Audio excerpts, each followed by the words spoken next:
আসসালামু আলাইকুম। সবাই কেমন আছেন? আশা করি সবাই ভালো আছেন। আজ আপনাদের জন্য নিয়ে এসেছি গল্পের অন্তিম পর্ব। আশা করি গল্পটি আপনাদের ভালো লাগবে। তাহলে চলুন শুরু করা যাক। আমি এবার চোখ খুলে ওর মুখের দিকে তাকাতেই আমার তো হুঁশ উড়ে গেল।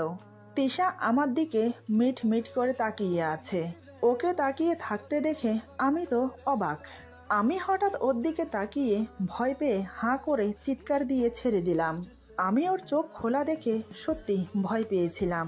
কোনো রকম নিজেকে সামলে বললাম, সরি, ভুল হয়ে গেছে, আর কখনো এমনটা করব না। এই দেখো, কানে ধরছি, বড্ড ভুল হয়ে গেছে, প্লিজ কিছু মনে করো না। আই প্রমিস আর কখনো এমনটা করব না। কথাগুলো বলেই নিজের জায়গায় এসে শুয়ে চোখ মুখ বন্ধ করে অন্যদিকে ফিরে রইলাম। কি লজ্জার ব্যাপার, এই নিয়ে দুইবার ধরা পড়ে গেলাম। আগের বারে মনে হয় ঘুমের মধ্যে ছিল, তাই হয়তো ভালো করে লক্ষ্য করেনি, কিন্তু আজ চোখ তো বড় বড় করে তাকিয়েছিল, তার মানে আজ নির্ঘাত ধরা পড়ে গেছি।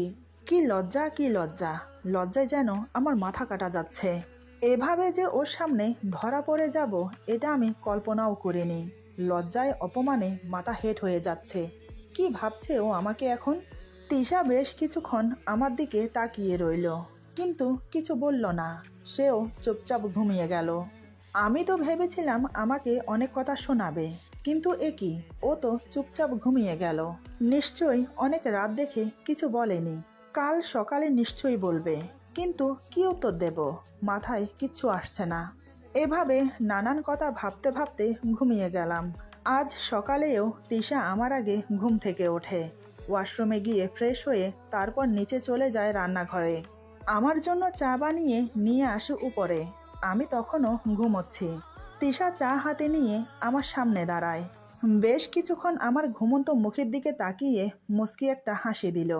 তিশা এবার হাতের চাটা টেবিলে রেখে আমার মাথার চুলে হাত বুলিয়ে দেয়।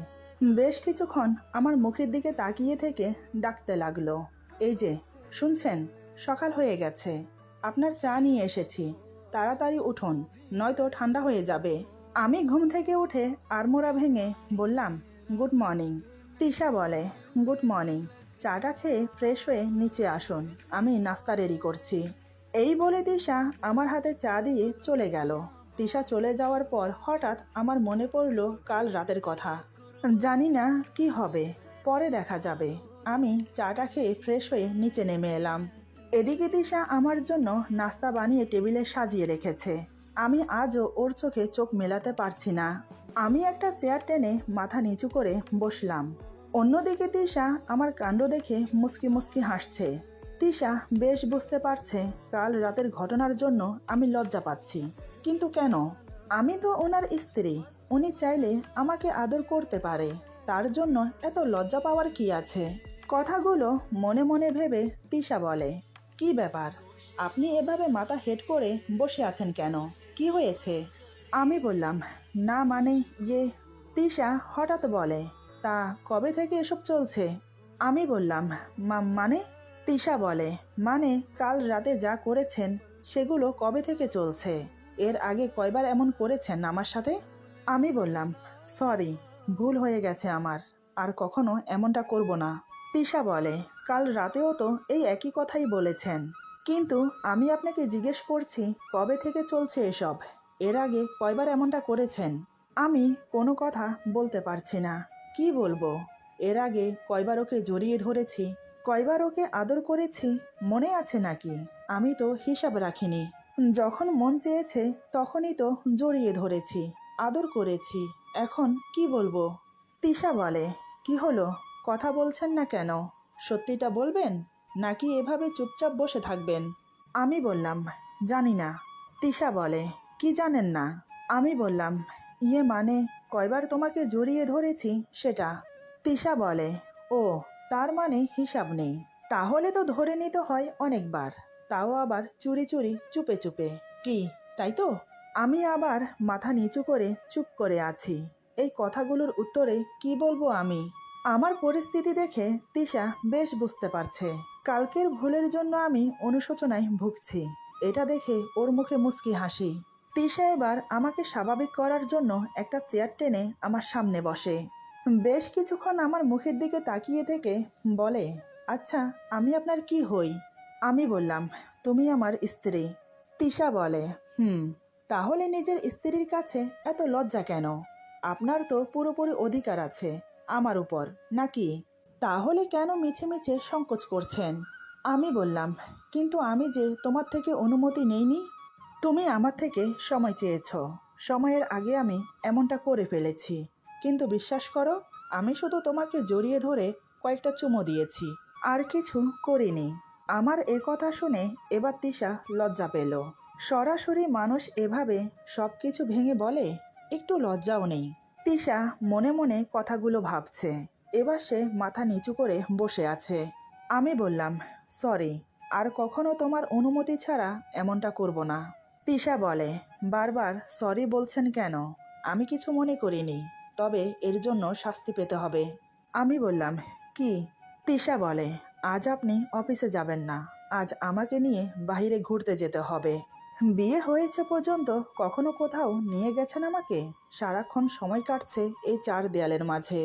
আজ আমি বাইরে যাব, ফুচকা খাবো, আইসক্রিম খাবো, কি নিয়ে যাবেন না?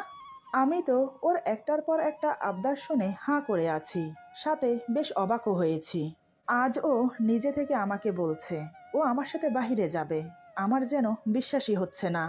আমাকে অমন করে তাকিয়ে থাকতে দেখে তিশা বলে, কি হলো, নিয়ে যাবেন না? আমি এবার নিজেকে স্বাভাবিক করে বললাম, হ্যাঁ নিয়ে যাব। তিশা বলে, আমি কিন্তু ফুচকা, চটপটি, আইসক্রিম সব খাবো। আমি বললাম, তুমি যা খেতে চাইবে, যা বলবে তাই হবে। তাহলে আজ আমরা দুপুরের লাঞ্চ এবং রাতের ডিনারও বাইরে করব। মানে আজ সারাদিন আমরা বাইরে ঘুরবো, কি এবার ঠিক আছে তো?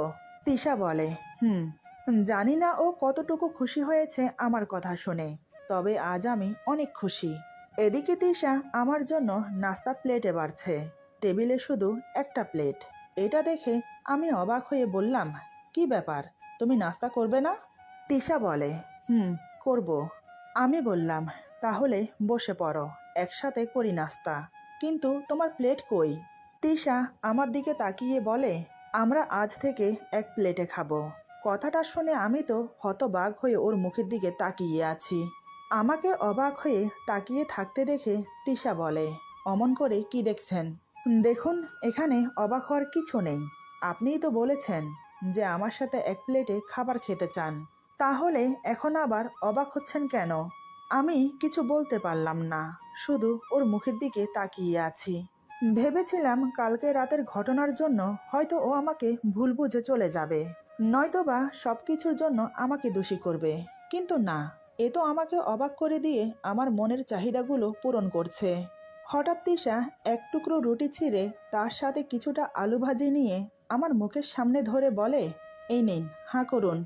আমি তো এবার আরও হতভ্রম হয়ে পড়ি। মুখ দিয়ে কোনো কথাই বের হচ্ছে না। এসব কি হচ্ছে? আমার কাণ্ড দেখে তিশা আবার বলে, কি হলো? এভাবে তাকিয়ে না থেকে হাঁ করুন। আমি এবার হাঁ করলাম। তিশা আমাকে খাইয়ে দিল। আমাকে আর হাত দিতে দিল না। সে আমাকে খাইয়ে দিচ্ছে এবং নিজেও খাচ্ছে। আজ আমি স্বপ্নের মধ্যে বাস করছি, এমন মনে হচ্ছে। ভাবতে পারিনি আজকের দিনটা আমার জন্য এত কিছু ওয়েট করছে। তিশা আমার সাথে এতটা স্বাভাবিক হয়ে মিশবে, নিজের হাতে খাইয়ে দেবে, আমার সাথে ঘুরতে যেতে চাইবে। স্বপ্ন নয় তো? ভাবনায় ছেদ পড়ল তিশার কথায়।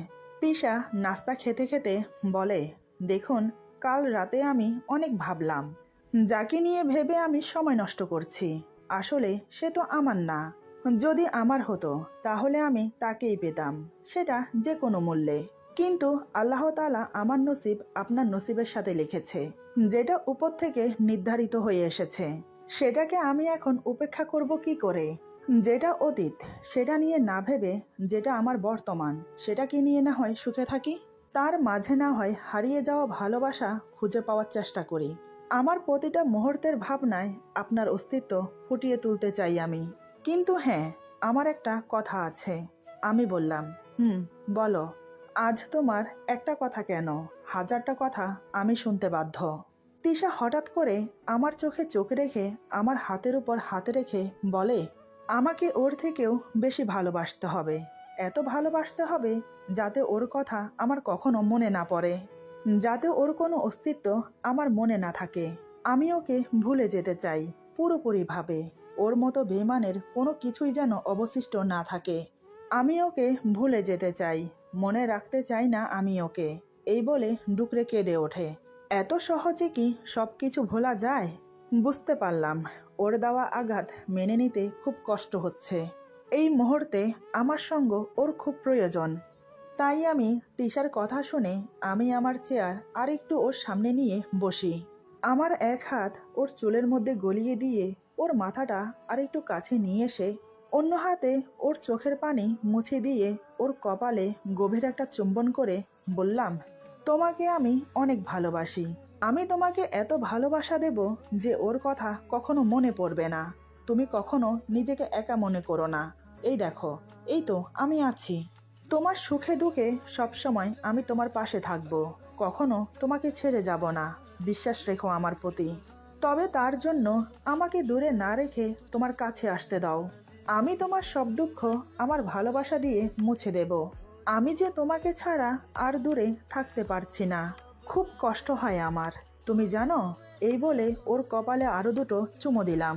তিশা চোখ বন্ধ করে আছে, আমাকে কোনো বাধা দিচ্ছে না। মনে হয় আমার স্পর্শ আজ ওর মন ছুঁয়ে গেছে। তাই আমিও আর থেমে থাকলাম না। ওকে আমার কোলে বসিয়ে নিলাম। তারপর দু হাতে জড়িয়ে ধরে ওর ঘাড়ের কাছে মুখ গুজে দিলাম। তিশা আমাকে বাধা না দিয়ে আমার গলা জড়িয়ে ধরে বসে আছে। আমি বুঝতে পারছি প্রতিদিন রাতে আমার ছোঁয়া ওকে ব্যাকুল করেছে, আজ আমার কাছে আসতে বাধ্য করেছে। আমি ওর ঘাড়ের কাছে মুখ গুজে জোরে জোরে নিঃশ্বাস নিতে থাকি। এই সেই শরীরের ঘ্রাণ, যে ঘ্রাণ আমাকে মোহিত করেছে ওর প্রতি।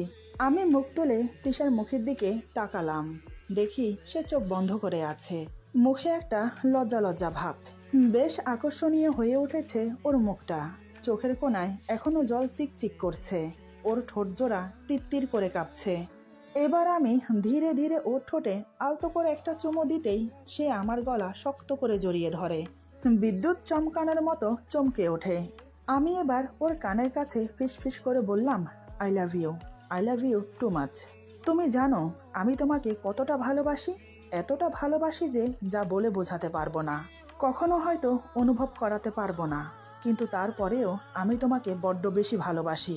প্রথম যেদিন তোমাকে দেখতে গিয়েছিলাম, তোমার নিশ্চয়ই মনে আছে, আমরা ছাদে কথা বলতে গিয়েছিলাম। তুমি আমার পাশে দাঁড়িয়েছিলে। তখন তোমার শরীরের ঘ্রাণ আমাকে তোমার প্রতি আকৃষ্ট করে। তখন আমার মনে হয়েছিল তুমি ছাড়া আমার জীবন বৃথা। তুমি ছাড়া আমার জীবনের কোনো অস্তিত্ব নেই। প্রথম দেখাতেই তোমাকে আমার পছন্দ হয়, শুধু আমার না, আমার ফ্যামিলির সবার। কিন্তু যখন তুমি সুজনের কথা আমাকে বললে, বিশ্বাস করো মুহূর্তেই আমার ভেতরটা শূন্য হয়ে যায়। যেন আমি এখনই আমার জীবনের ছন্দ হারিয়ে ফেলেছি। তোমাকে হারানোর ভয় আমাকে যেন আষ্টে পিষ্টে জড়িয়ে ধরেছে। কিন্তু ভাগ্যের ফেরে তুমি আমারই হলে। তাই তোমাকে আমি হারাতে চাই না। আমার জীবনের সবটুকু দিয়ে তোমাকে ভালোবাসবো। আমি চাই তুমি সবসময় হাসি খুশি থাকো। তোমার মুখের হাসি যেন কখনো মলিন না হয়। তার জন্য তুমি আমাকে যা করতে বলবে আমি তাই করব। তিশা বলে, তাহলে এখন আমাকে ছাড়ুন, বাকি নাস্তাটা আপনাকে খাইয়ে দেই। আমি বললাম, আজ তোমাকে এত কাছে পেয়ে, তোমার ছোঁয়া পেয়ে আমার যে খিদেই মরে গেছে। তিশা বলে, বললেই হলো, নাস্তা পুরো শেষ করতে হবে। এই বলে আমার কোলে বসেই আমাকে খাওয়াতে লাগলো। নাস্তা খাওয়ানো শেষ করে তিশা বলে, এবার তো আমাকে ছাড়ুন, অনেক কাজ পড়ে আছে, আবার রেডিও হতে হবে বাইরে যাওয়ার জন্য। আমি বললাম, চলো, কি কাজ আছে আমাকে বলো, আমি হেল্প করে দিচ্ছি। তিশা বলে, আপনি হেল্প করবেন আমাকে? ঘরের কাজ করতে পারেন? আমি বললাম, কেন, কোনো সন্দেহ আছে? তুমি যখন অসুস্থ ছিলে তখন তো আমি সব কাজ করেছি নাকি? তবে হ্যাঁ, তোমার মতো অতটা ভালো করে করতে পারিনি। তিশা বলে, তখন খুব কষ্ট হয়েছিল আপনার, তাই না? আমি বললাম, কিসের কষ্ট? আমার কোনো কষ্ট হয়নি, বরং খুব ভালো লেগেছে তোমার জন্য কিছু করতে পেরে। তিশা বলে, তাহলে প্লেট ধুতে পারবেন? আমি বললাম, পারবো। তিশা বলে, কোনো প্রয়োজন নেই, আমি একাই করে নিতে পারবো। আপনি গিয়ে রেডি হয়ে নিন, আমি হাতের কাজ শেষ করে আসছি। আমি বললাম, না, দুজন একসাথে রেডি হব। আগে চলো তোমাকে সাহায্য করি। তিশা আর কোনো আপত্তি করলো না। রান্নাঘরে গিয়ে ওকে প্লেট ধুতে সাহায্য করলাম। টুকিটাকি কাজে হাত বাটিয়ে দিলাম। আমার কাছে বেশ ভালো লাগছে, কারণ ওর পাশাপাশি থেকে সাহায্য করছি। মাঝে মাঝে ওকে নিজের কাছে টেনে নিচ্ছি। তারপর রুমে এসে দুজন রেডি হয়ে নিলাম। তিশা নীল রঙের একটা থ্রি পিস পরেছে, যা দারুণ লাগছে ওকে, কি বলবো। আমি তো পুরোই ফিদা হয়ে গেছি। আয়নার সামনে যখন বসে হাতে চুড়ি পরছিল, তখন আমি ওকে পেছন থেকে জড়িয়ে ধরে বললাম, এই, তোমাকে খুব সুন্দর লাগছে। তিশা আমার হাতের উপর হাতে রেখে বলে, আর আপনাকেও খুব সুন্দর লাগছে। আমি বললাম, ধ্যাত, এটাকে কি সুন্দর বলে? তিশা বলে, কেন, আমার স্বামী কি কম সুন্দর নাকি? আমার স্বামী খুব সুন্দর এবং হ্যান্ডসাম।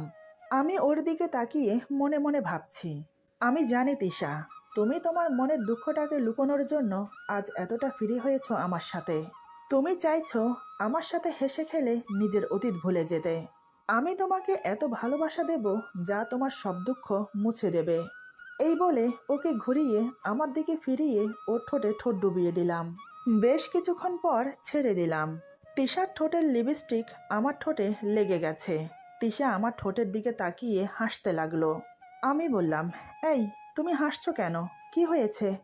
তিশা হাসতে হাসতে বলে, ঠোঁটে লিপস্টিক লেগে গেছে। এবার আমি আয়নার দিকে তাকিয়ে দেখি, সত্যিই তো ঠোঁটে লাল লিপস্টিক লেগে গেছে। তিশা বলে, আপনি বসুন, আমি মুছে দিচ্ছি। এই বলে সে আমার ঠোঁটের লিপস্টিক নিজের হাতে মুছে দিল। এরপর আমরা বাইরে ঘুরতে বেরিয়ে পড়লাম। দুপুরের লাঞ্চ শেষ করে লং ড্রাইভে গেলাম। তিশাকে ফুচকা, চটপটি, আইসক্রিম যা যা খেতে ইচ্ছে করছিল সব খাইয়েছি। সন্ধ্যার দিকে ওকে নিয়ে শপিংয়ে গেলাম। তারপর ওর জন্য কয়েকটা থ্রি পিস, কিছু গহনা আর কিছু কসমেটিক কিনে রাতের ডিনার শেষ করে বাসায় ফিরলাম। সারাদিন অনেক রোমান্টিক মুহূর্ত কাটিয়েছি ওর সাথে। গাড়ির মধ্যে তো কয়েকবার ওকে জড়িয়ে ধরে ওর মুখে চুমো খেয়েছি। তিশা আমার বুকে হালকা চাপড় মেরে বলে, এই, কি করছেন? রাস্তার মাঝে কেউ এসব করে? আপনার দেখছি একটুও লজ্জা নেই, লোকজন দেখে ফেলবে তো। আর আমি ওকে আরো কাছে টেনে বুকের সাথে জড়িয়ে ধরে কানের কাছে ফিস ফিস করে বলি, লোকে দেখলে দেখুক, আর যা মন চায় ভাবুক, তাতে আমার কি? আমি কি অন্যের বউকে আদর করছি নাকি? আমি তো আমার বউকে আদর করছি। তিশা বলে, একদম না, রাস্তায় তো একদমই না। আমি বললাম, তাহলে বাসায় গিয়ে কি বলো? তিশা কিছু বলে না, লজ্জায় শুধু মুখটা ঘুরিয়ে নেয়। বুঝতে পারলাম সম্মতি আছে। বাসায় এসে দুজন ফ্রেশ হয়ে তিশা তার শপিং ব্যাগগুলো খুলল। তারপর এক এক করে সব গুছিয়ে রাখলো। আমি ওর পাশে বসে শুধু দেখে যাচ্ছি আর মনে মনে ভাবছি, মেয়েদের কত কিছুই না লাগে। বিয়ের আগে অতটা জানতাম না, বিয়ে করার পর এখন বুঝতে পারছি। তিশা আমাকে অমন করে তাকিয়ে থাকতে দেখে বলে, কি হলো? আপনি অমন করে তাকিয়ে তাকিয়ে কি দেখছেন? আমি বললাম, কি আর দেখব, আমি তো শুধু চেয়ে চেয়ে আমার বউটাকে দেখব আর অপেক্ষা করছি কখন তুমি ফ্রি হয়ে আমার কাছে আসবে। আর কতক্ষণ লাগবে তোমার বলো তো? তিশা বলে, এই তো হয়ে এসেছে, কিন্তু আমরা তো এখন ঘুমোবো না। আমি অবাক হয়ে বললাম, এখন ঘুমোবে না মানে? কি করবে তাহলে? তিশা বলে, ওই যে বাহিরে দেখুন, কালকের মতো কি সুন্দর চাঁদের আলো, আমরা এখন কফি খেতে খেতে চাঁদের আলো দেখব। আমি বললাম, তাহলে চলো। তিশা বলে, একটু দাঁড়ান, আমি এক্ষুনি কফি বানিয়ে নিয়ে আসছি। এই বলে সে রান্নাঘরে চলে গেল। কিছুক্ষণ পর এক কাপ কফি নিয়ে এলো। আমি বললাম, এ কি, এক কাপ কফি আনলে যে? তিশা বলে, আজ থেকে সব একটাতেই চলবে, আপনার কোনো আপত্তি আছে? আমি তো মহা খুশি মনে মনে, এটাই তো চেয়েছিলাম আমি। আমি বললাম, তুমি কি বুঝতে পারছো না কিছু? তুমি যে আমার এক এক করে মনের আশা পূরণ করছো, আমি আজ অনেক অনেক খুশি। তুমি নিজে থেকে আমার সব মনের আশা পূরণ করছো। তিশা বলে, অনেক হয়েছে, চলুন এখন ছাদে যাওয়া যাক। এই বলে আমরা হাত ধরাধরি করে ছাদে গেলাম। রেলিংয়ের পাশে দুজন দাঁড়িয়ে আছি। আমি তিশার কাঁধে হাত রাখি। আমি হাত রাখতেই তিশা আমার কোমর জড়িয়ে ধরে আমার বুকে মাথা রাখে। আমি ওর মাথায় চুমু খেলাম। তিশা মুখ তুলে আমার মুখের দিকে তাকালো। এবার আমি ওর কপালে একটা চুমু খেলাম। তিশা আবেশে চোখ বন্ধ করে নিল। আমি বললাম, এই কফি ঠান্ডা হয়ে যাচ্ছে, খেতে শুরু করো। তিশা হাতে নিয়ে কফিতে এক চুমুক দিল। তারপর আমিও যেদিক দিয়ে চুমুক দিয়েছে সেদিক দিয়ে আমি চুমুক দিয়ে খেলাম। এভাবে দুজন কফি শেষ করলাম। ধীরে ধীরে আমরা একে অপরের প্রতি আরো ঘনিষ্ঠ হতে লাগলাম। বেশ কিছুক্ষণ পর আমি তিশাকে পাজা কোলে করে বেডরুমে নিয়ে এলাম। তিশা আমার গলা শক্ত করে জড়িয়ে ধরেছিল। আমি ওকে বেডরুমে নিয়ে এসে খাটে শুইয়ে দিলাম। আমিও ধীরে ধীরে ওর উপর শুয়ে পড়লাম। তিশা লজ্জায় চোখ বন্ধ করে এক হাতে বালিশ খামচে ধরে মুখ অন্যদিকে করে রেখেছে। আমি ওর মুখের দিকে তাকিয়ে মুচকি হেসে ওর বুকে মুখ গুজে দিলাম। তাতেই তিশা আমাকে দুই হাতে শক্ত করে জড়িয়ে ধরল। আমার দুই হাত ওর বুকে বিচরণ করছে। যেমন মসৃণ তেমন নরম ওর বুক। এদিকে তিশা আমার প্রতিটা ছোঁয়ায় কেঁপে কেঁপে উঠছে। এক সময় উত্তেজনার পরম সীমায় পৌঁছে গেলাম। ধীরে ধীরে দুজন সঙ্গমে লিপ্ত হলাম। এভাবে প্রায় ঘন্টা খানেক পর দুজন ক্লান্ত হয়ে একে অপরকে জড়িয়ে ধরে শুয়ে রইলাম। তিশা আমার বুকে মাথা রেখে আমাকে জড়িয়ে ধরে শুয়ে আছে। আমরা দুজন প্রায় অর্ধনগ্ন অবস্থায় আছি। আমি তিশার মাথায় হাত বুলিয়ে কয়েকটা চুমো খেলাম। আমি বললাম, সারা জীবন এভাবে আমাকে ভালোবেসে থেকো, কখনো আমাকে একা রেখে যেও না। আমার কথা শুনে তিশা আমাকে শক্ত করে জড়িয়ে ধরে বলে, না, আমি আপনাকে ছেড়ে কোথাও যাব না, এই বিশ্বাসটুকু রাখবেন। আমি বললাম, আচ্ছা তুমি আমাকে আপনি না বলে তুমি করে বলো না, তাহলে কিন্তু আমার বেশ ভালো লাগতো। তিশা বলে, আচ্ছা ঠিক আছে, যেমনটা আপনি চাইবেন। ও সরি, যেমনটা তুমি চাইবে। আমি বললাম, আমার চাওয়া পাওয়া সব তো তুমি, আর কি চাই আমি? আমার আর কিছু চাওয়ার নেই। শোনো না, কাল আমি অফিসে যাব না। কাল আমি তোমার সাথে সময় কাটাবো, মানে কাল সারাদিন তোমাকে আদর করব। তিশা বলে, কালকেরটা কালকে দেখা যাবে, এখন ঘুমাও। তারপর আমরা একে অপরকে জড়িয়ে ধরে ঘুমিয়ে গেলাম। সকালে ঘুম থেকে উঠে তিশা গোসল করে নিল। ওয়াশরুম থেকে গোসল করে এসে মাথার চুল মুছতে মুছতে আমার দিকে তাকিয়ে থাকে।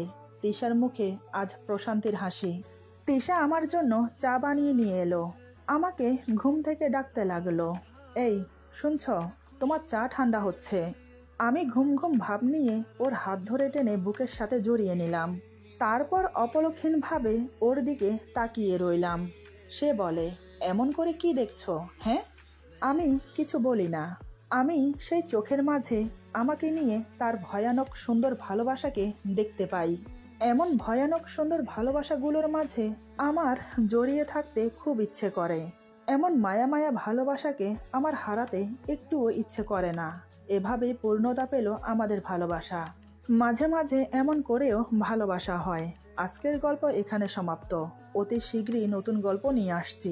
আশা করি গল্পটি আপনাদের ভালো লাগবে। যদি ভালো লাগে তাহলে লাইক, কমেন্ট এবং সাবস্ক্রাইব করে আমাদের পাশে থাকুন। সবাই ভালো থাকুন, সুস্থ থাকুন। আল্লাহ হাফেজ।